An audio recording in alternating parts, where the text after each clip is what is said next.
उम्र एक नंबर ही तो है। 75 वर्ष के मेहता अंकल आज उनके कॉलेज फ्रेंड्स के अभी तो मैं जवान हूँ व्हाट्सएप ग्रुप पर मैसेज भेजते हैं। रविवार दोपहर 1 बजे हम सब होटल यादगार में लंच करने के लिए मिलेंगे। कोई भी नहीं आने का कुछ भी कारण नहीं देगा। जो व्हाट्सएप पर नहीं है और जिसके फ़ोन नंबर मेरे पास नहीं है उनको तुम फ़ोन करके बुला लो।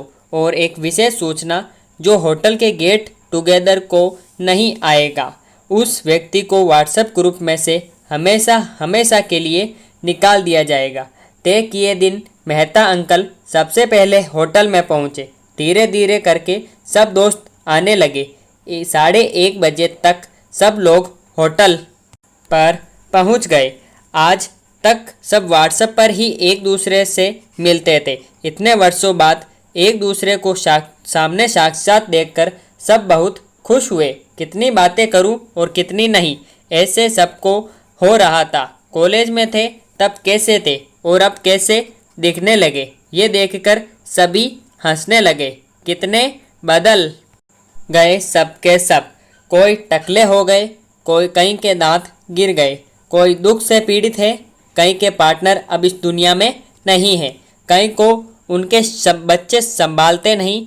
हर कोई अपनी ज़िंदगी की कथा बताना चाहते थे। मेहता अंकल सबकी बातें मन लगाकर सुन रहे थे। इतने में वेटर खाने का ऑर्डर लेने आता है। सभी खाने के लिए बैठते हैं और सब दोस्त सहेलियों को इधर ध्यान दो बोलकर एक सेल्फी ली गई और गप्पों की शुरुआत हुई। दोस्तों, आज तुम सब ने मेरी बात मानी और यहाँ आए, उसके लिए धन्यवाद सबको। आज इतने सालों के बाद हम सबको मिलने का, एक साथ बातचीत करने का योग हुआ है। इससे ज़्यादा आनंद की बात कोई हो ही नहीं सकती। कोई तो कॉलेज में थे वैसे ही हैं और कोई ज़िंदगी के धक्के खा कर थोड़ा बहुत प्रमाण में मुरझा गए हैं। पर ज़िंदगी के कई संकटों और उतार चढ़ावों को मात देकर हम सब यहाँ तक पहुँचे हैं। तो मेरे मन में ख्याल आया कि आज जैसे हम यहाँ इकट्ठे हुए वैसे ही अभी हम अपने ग्रुप की एक ट्रिप निकालें, बीच में पर घूमने जाएं। मेहता अंकल के बीच पर घूमने जाएं। ये सब सुनते ही खाना चाचा और मात्रे आंटी हमें चलेगा बोलकर झट से तैयार हो गए। उनकी हाँ सुनकर पटेल आंटी जोर से चिल्लाती है, चलेगा क्या चलेगा, आप अभी भी जवान ही हो, ऐसा लगता है क्या। पटेल आंटी की बात सुनने के बाद तभी तुरंत फर्नांडिस आंटी ने कहा, देखो ना, चले सब बूढ़े बीच पर घूमने, यहाँ ठीक से चला भी नहीं जाता, यहाँ होटल तक जैसे तैसे आ गए, यही बड़ी बात है।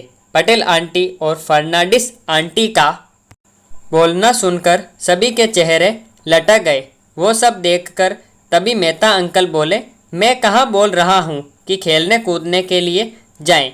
गणपति पुणे जाते हैं, वहाँ गणपति का दर्शन भी हो जाएगा और बीच देखने का भी मज़ा आ जाएगा। जिसे जो चाहे वैसे वे एंजॉय कर सकता है। यह सुनकर सिंह अंकल बोले, पर इस उम्र में समंदर का मज़ा क्यों चाहिए। अति उत्साह में अगर पैर फिसल गया, पानी में गिर गए तो उससे क्या फ़ायदा होगा। सिंह अंकल की ऐसी बातें सुनकर मेहता अंकल चिढ़ गए और बोले कि बार बार उम्र का गाना रट रहे हो।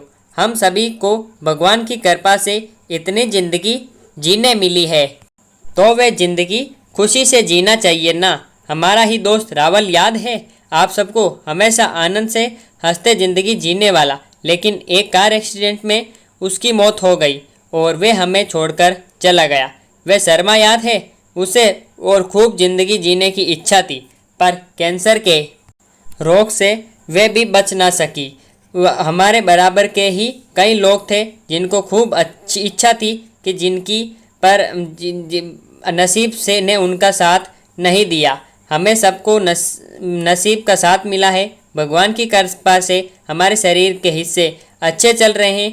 थोड़ा बहुत प्रॉब्लम सभी को है, मैं नहीं कहता नहीं बोलकर भी हमेशा प्रॉब्लम का विचार करके रोकर ही ज़िंदगी जीनी है क्या।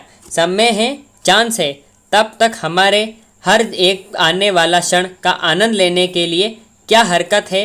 ध्यान में रखना दोस्त, उम्र यह सिर्फ एक आंकड़ा है और वह शरीर की उम्र मापने के लिए, पर मन से खुश रहने का प्रयास हम पक्का कर सकते हैं ना।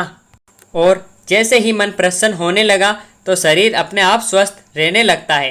तो मेरे सभी जवान दोस्त और सहेलियां, ये पूरे सप्ताह में तुम खुद को गुलाब दो, खुद को ही चॉकलेट दो, गिफ्ट दो। अभी मैं हमेशा खुश रहने का प्रयास करूँगा या करूँगी, ऐसे खुद को ही प्रॉमिस करो।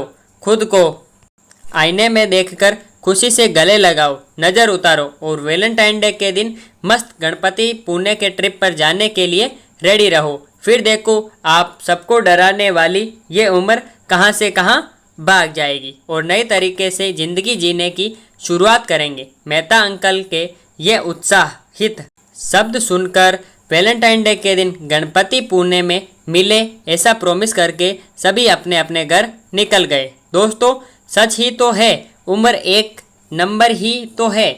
उम्र बढ़ती है तो शरीर कमज़ोर होना चाहिए, मन या विचार नहीं।